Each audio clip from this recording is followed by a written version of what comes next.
Vote for your local candidate, or will you vote for a party? That is what we're asking tonight. You can weigh in online. You see the question there. You can respond on Twitter using the hashtag BCPoly, or you can comment on Facebook or YouTube, where we are streaming live right now. Throughout the night, we will be showcasing your answers on the bottom of your screen. By now, hopefully, you know our BCPoly Live panelists. We'll welcome them back. Rob Shaw from the Vancouver Sun is back in studio with us. Rob, thanks for being here. Thanks for having me on, Joe. You ready for final show, number 3? The final countdown, yes, indeed. Is. 4 nights away until this election. And joining us from downtown Vancouver, Amy Smart from the Canadian Press is back with us tonight. Amy, good to see you. It is always a pleasure, Joe. It's taken basically the entire campaign for the Liberals to narrow the gap in the polls. But today, new polling from Angus Reid suggests that they've done it slightly.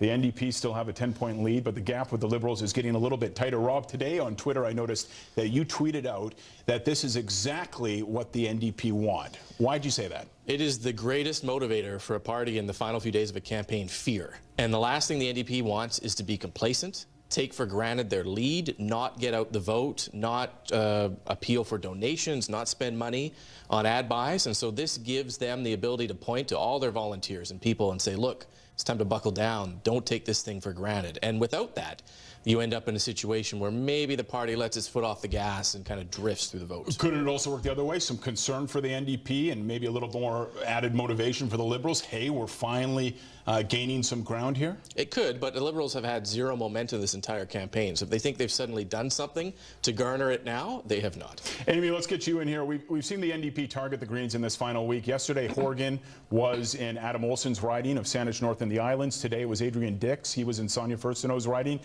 My question to you is, why is BC's strongest, arguably strongest party right now doing this, going after, I guess you could say, the little guy? I don't think you can underestimate the support for the Green Party. They won only 3 seats last time, but I think they got about 17% of the vote. If you break that down, if there was no Green Party, if the NDP won all of those votes, they'd be much further ahead. So I think there's a strategic thing going on there where they're hoping to win over any possible vote splitting. And at the same time, even in Furstenau's own riding, before she took the seat, it was very much an NDP stronghold. The NDP could possibly gain ground there. I would bet that Furstenau holds it, but I think that's sort of what they're thinking when they're campaigning in those areas. You know, Rob, there is a suggestion that I've heard a few times that the NDP are essentially trying to wipe the Greens off the map. There is a short window to do it, but they want to get it done now as they look ahead to the future. You know, maybe not next election or the one after that, but if they can knock off those 2 Green seats, that could be it for this party.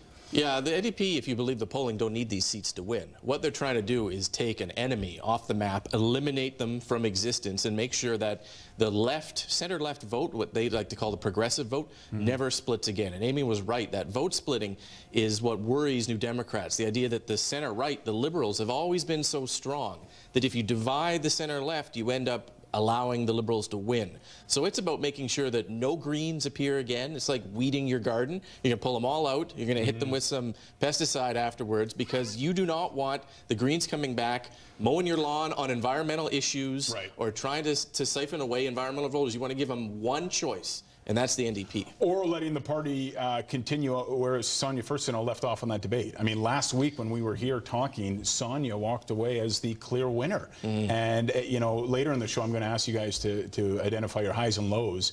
And I think, you know, I was thinking about it today. For Sonia Furstenau, I'm not sure if there was a low in this campaign. Was there? No, I think maybe the only low, and we can get into this later, but the only low was watching the former party leader, Andrew Weaver, stab her publicly by endorsing the NDP. Not in the back, but in the front. There was a frontal assault on her, and that was probably the lowest moment. One of the themes that has emerged in this campaign, which we haven't seen, at least not to this degree before, is controversies around sexism and racism. Offside comments that have landed candidates in very hot water, have derailed individual campaigns. Amy, why during this snap election campaign has this become such a big issue? Well, these are not new issues, Joe. They've been going on for time immemorial, basically. But we are at a moment globally where they've come to the fore. You know, we have the Black Lives Matter movement. We have a lot of conversations about what privilege means, what equality, equity means. So they're arriving at that context. We've also seen examples. You know, there's a woman who died in Quebec, an Indigenous woman, who live streamed on Facebook her health workers saying racial slurs before she died. So I think in the past, these kinds of I guess you'd call them kind of casual racism, casual sexism have been kind of brushed aside as political correctness. But I think there's kind of a broadening of understanding these days now of how that can actually lead to real life outcomes, real life inequality. You know, people are actually dying in healthcare systems.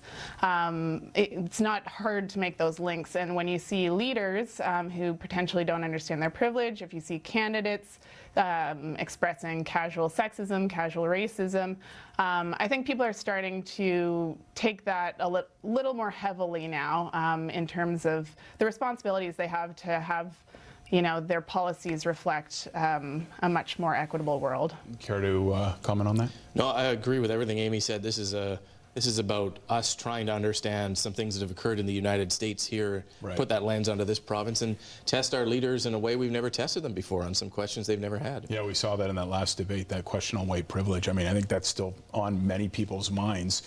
Typically, in the final week of a campaign, that's when we see the big push to get people out to vote. And I want to talk about the numbers before we take our first break. You know, if you look at the numbers, let's say we have 600,000 advance voters, which I think that's a fair assessment. That's probably where it's going to end up. Yeah. Around 600,000. And then you have the mail-in ballots, over 700,000 requested. You're looking at 1.3 million votes right there. Last election, it was about 2 million, was it not? Yep. 2 million people voted. So you've got about 40%, I'm not good at math, but about 40% of people who have yet to vote. That is a small percentage of people that these parties are trying to win over. So talk to me about that, the final push, and how this is so different than years past. Yeah, I mean, in the past, you might be trying to get people to go to the polls, picking up little old ladies, giving them rides to the polls, Right. with the hope that those votes are going to count towards shifting the tide at the very last minute. And as you pointed out, the numbers indicate now that maybe people are locked in. A lot of the voting's already happened. It maybe occurred after the debate. And the question now is, when you're getting out the vote in the last week, which is what parties want to do, who is still left, and are these your hardcore supporters, or who are these people? Well, could we say that, could perhaps this election have already been decided? I mean, if you look at the number of votes, 1.3 million. Yeah, and then I guess that leads to another question, is what was it decided on? Right. At what point? And I think when you talk to the parties, if they're being really honest with you, they will tell you that none of anything that has happened that we have talked about on these shows has actually resonated with people. This was decided Right. before the election was even called. Amy, you know, you are reporting on this campaign just like Rob is, and I know from where we sit, you know, preparing for Saturday night, we've got an election show here on CHEK at 8 o'clock. We're preparing for what could be a very different election. So if you look inside your crystal ball at what Saturday night will look like, what will it look like? Yeah, my prediction is a lot of our stories are going to say something like, so-and-so is leading, and the result hasn't been declared. TBD. Stay tuned for 2 weeks. Yeah, TBD. Hang tight. So yeah, I'm not anticipating a result on election night. One thing that I think could be interesting is seeing where people are casting mail-in ballots versus not. I think you could see something, for example, where maybe in rural areas where COVID hasn't been as much of a problem, you see fewer people casting mail-in ballots and more kind of in-person things. In that kind of scenario, you could see, you know, Liberals leading election night because the North has voted in person, and, you know, Metro Vancouver's ballots are counted much later. So I don't know. It's anyone's guess. This is a kind of uncharted territory for all of us. Well, I mean, I totally agree. I think the only way we get a definitive election result that you can call on the decision desk is a supermajority from the NDP. It needs to be a landslide. 50% plus popular vote, just this orange wave that takes everyone. Because when you think about it, you think of like Courtney Comox, for example. 189 votes decided that in the last election. You already have 12,000 mail-by-vote packages that are out for voters there that aren't going to be counted until 13 days after the election. So Opie Gordon-Head has a very similar, I think it's 2 out of 5 voters have mail-in packages, so it's tough. It's going to be a numbers game, and those folks, those extremely talented folks that work the decision desks will be factoring all of that in. You know, can we call this if we have 20,000 mail-in ballots that still haven't been counted? Like you said, it needs to be a landslide if we're going to get that winner. Amy, you look like you wanted to jump in here before we take our first break. Did you want to say something? Yes, I think we may also be overestimating the number of mail-in ballots that actually come in. I think a lot of people could have requested mail-in ballots, and then, you know, they decide to just go in because they haven't received it yet or whatever. They missed the deadline to put it in the mail. Are you suggesting people will be lazy? They won't get them in?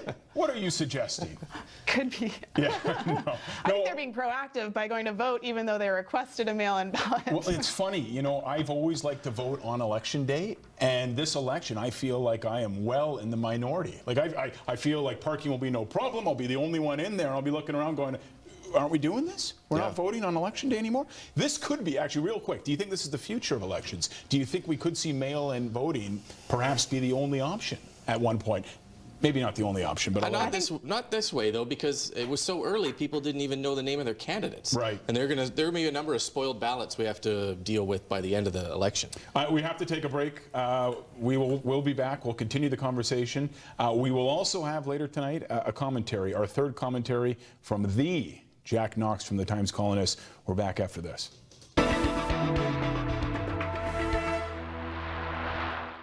Keep up to date. I'm Sandra Richardson, and here's your Victoria Foundation Community Check-in.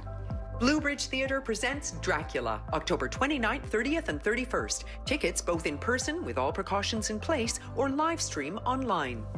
This month, Peninsula Co-op is matching donations up to $15,000 to support Kidsport. Donate at kidsportbc.org/Victoria. You can also support kids as a volunteer coach and mentor with Kids Start in Victoria, the Comox Valley, and Vancouver. Join the World Partnership Walk's virtual voyage, fight global poverty, and make a lasting impact around the world. Support breast cancer research and dress up your life. Register at dressforthecause.ca. You could win $5,000 for your local cancer treatment centre. The Victoria Foundation Community Check-in, your partner in supporting charities on the South Island. You can scan the globe or save time and come to Demex and find fabulous for less. For cabinets and counters, Demex oozes quality. For starters, just look at the high-end plywood box cabinets and solid wood doors. Did you catch the dovetail drawers with undermount hardware and exclusive butcher block and island counters? Plus, it's affordable and available for 7 to 14-day turnarounds. Save time and money. Visit Demex in Coombs on the Alberni Highway and find fabulous for less. Isn't it about time to pay a little attention to your teeth? At West Shore Dental Center, they're ready. Dr. Jazz Sidhu and his team have set in place comprehensive measures to keep you and your teeth strong, healthy, and safe. With extended hours 7 days a week, West Shore Dental Center allows you more choices to plan around your busy life. For cosmetic dentistry, teeth whitening, routine family dental care, and that perfect smile crocodile. West Shore Dental in the West Shore Town Center.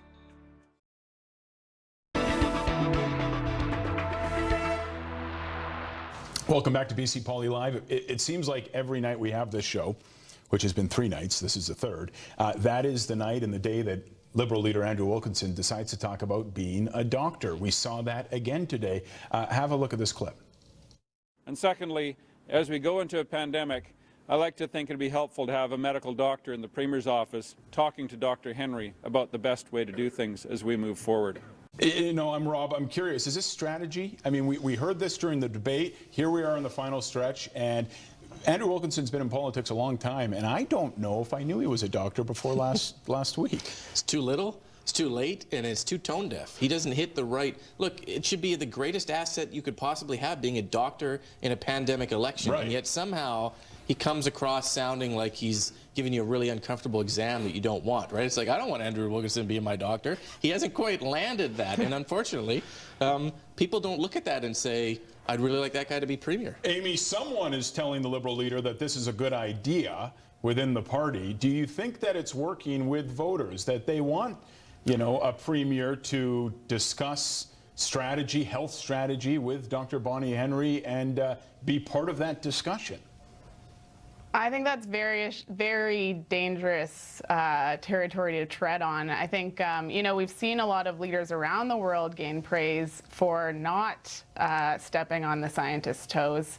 So I think that could backfire for him. But I agree with you. I think he had someone whispering in his ears, or perhaps it's what they've heard at the doorstep. They want a party or a leader who can navigate the province through the pandemic and recovery. And, you know, what does he have that other people don't? He's a doctor. So I think that's maybe where it came from, but I don't know that people will want politicians giving advice to Dr. Bonnie Henry, who's arguably, you know, one of the most trusted people in Canada right now. Nobody wants to see someone mansplain science and medicine to Dr. Bonnie Henry, and he's walking a very close line to doing that there.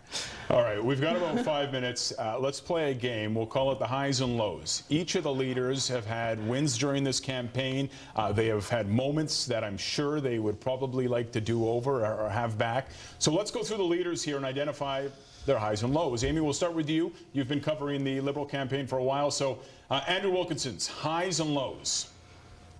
Yeah, so his highs, I'd say he's been pretty effective in kind of pointing his finger at the NDP, maybe poking some holes in the economic recovery strategy, which could have come out with much more bells and whistles than it did. It's, you know, $1.5 billion. Could have been much more. On the lows, he hasn't necessarily articulated a clear vision for what his, you know, pandemic recovery would be. We've come up with some promises like the cancellation of the small business tax, but, you know, a broader vision hasn't been pitched. In terms of lows, there's quite a few. And a lot of them have this theme of candidates kind of misstepping into kind of sexist territory, homophobic territory. But I think like the moment that was the worst for him was after Jane Thornthwaite was, it was an older video, but it was circulating the roast where she said some sexist things about NDP candidate Bowen Ma. It happened a few days before the Liberal platform launch, and because Wilkinson hadn't taken any questions that day were all about this scandal instead of what should have been like this big bells and whistles announcement for his, like a big positive push forward for him. Right. Let's go to Sonia first to know highs and lows. Well, I think her high was either the day after the election, where she just ripped Horgan apart for why are you even calling this election, or the two debates in which she really resonated with people. And I think you've seen that in polling, that the party has improved its popularity. I'll go back to the lows again, which is, what day was it here? That October 15th, where Andrew Weaver shows up in John Horgan's Twitter feed with a video endorsing the NDP. And I don't know if I have ever seen a leader of a party come out and turn on their own party in the middle of an election campaign like this. It was one of the more ruthless moves in a very ruthless election, and I think it's a tough one for the Greens to swallow. You have been close to the campaign for the Greens. You were covering them today. Do you think that Sonia Furstenau has chatted with Dr. Weaver at all? No, there's a lot of blood under that bridge, or whatever the expression is there. They're not talking. No one is talking to Andrew Weaver in the Green campaign. Except for John Horgan. Because he doesn't want the Greens to win. Yeah. All right, quickly, let's talk about the NDP leader. Rob, we'll start with you, and then Amy will finish up with you. We've got about 2 minutes. Highs and lows. I think Election Day was the high for John Horgan, announcing an election that he probably won before he even announced it. And the low was the day after Election Day, trying to explain it to people and utterly failing to really advance them. Why are we in this election? And he still has trouble with that right at the end of the campaign. Amy, same question. Highs and lows for John Horgan. Yeah, I think John Horgan's highs have been kind of like this consistent, calm confidence that he's carried through the campaign rather than a single moment. And then lows, I think, would be all of the Nathan Cullen controversies. This was supposed to be a star candidate for them.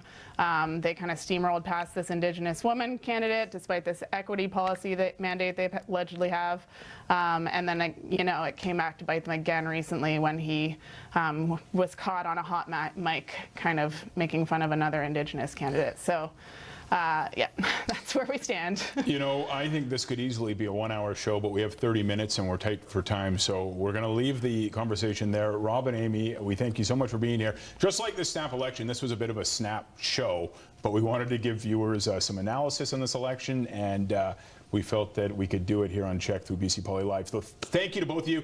You both are great journalists and reporters, and you haven't done a lot of TV, but I can't tell. You guys are rock stars, so thanks for coming on. Face for radio right here. Me too. Thanks for being nice to us. No, Amy, thank you. And you've had quite the commute coming from Squamish to downtown Vancouver to be with us for 3 nights. So thank you for that. We'll take our last break. When we come back, one more segment. We're not done yet. The real star of this show, right, Rob? The legend. The legendary Jack Knox with a segment that we've dubbed You Don't Know Jack.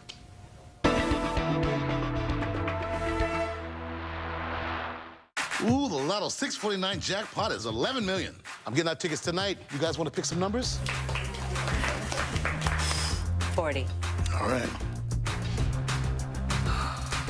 3. Yeah! 17! Made it. 12. Okay, got it. Get that 649 feeling. The next Lotto 649 jackpot is an estimated $11 million, plus the guaranteed $1 million prize. Supporting local businesses is more important than ever before. Our communities and families are experiencing difficult times, and now is the time to invest in each other. We are Canadian-made, BC-owned and operated. We are prioritizing safety while keeping our employee owners working and passing the savings on to you. Book your consultation today. Centra Windows, where customers become family.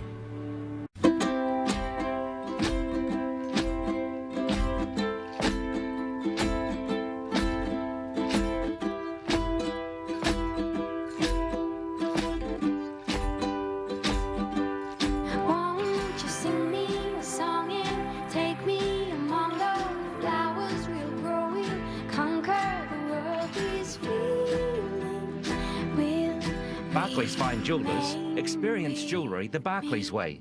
With Precision Marble Bath and Shower, we've been around for years, and Precision Marble Bath and Showers is still here and open for business. Our tub to shower conversions are a legendary value. A refit of your old bathroom only takes days. No fuss, no muss. Make a private appointment to visit our Precision Marble showroom.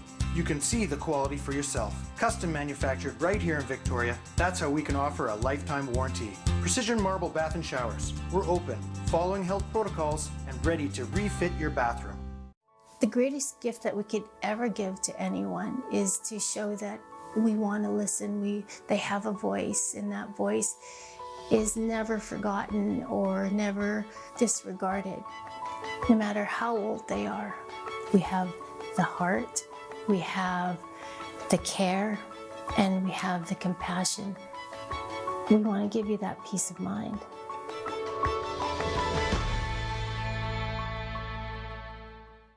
The Gailey Farms Pumpkin Patch welcomes you to hop on board. There's pumpkins, farm train, Haunted Village, and Howard the Gnome. To reserve your time tickets, go to gaileyfarms.net. The Gailey Farms Pumpkin Patch, proudly supported by CHEK. It's the manager sale at Leon's. Get special prices throughout the showroom on furniture. Save big on mattresses. Plus, find the manager special tags in-store for even bigger savings. Leon's manager sale ends Sunday. Visit leons.ca for details.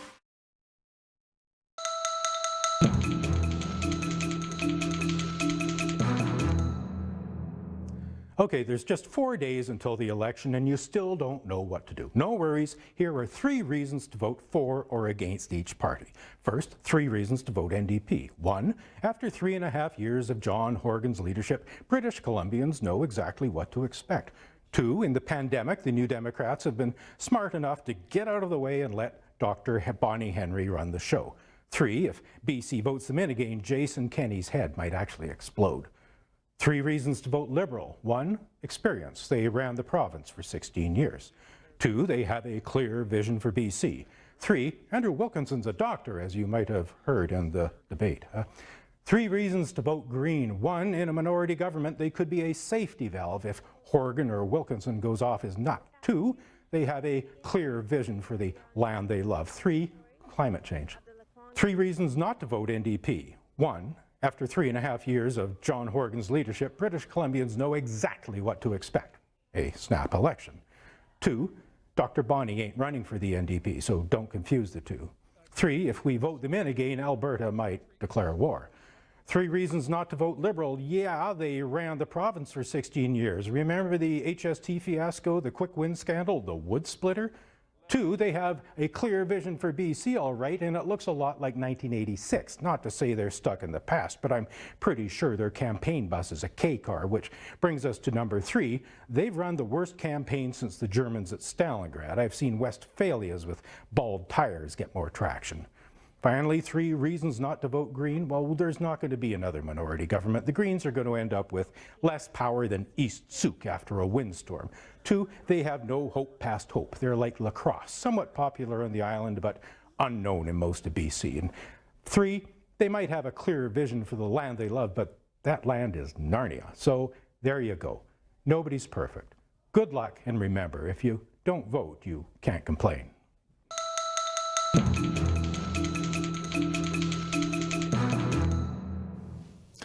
Thank you to Jack Knox. That is BC Poly Live. We want to thank the Vancouver Sun and the Times Colonist for streaming tonight's show on their online platforms. Of course, thank you again to Amy and Rob, and thank you for being here.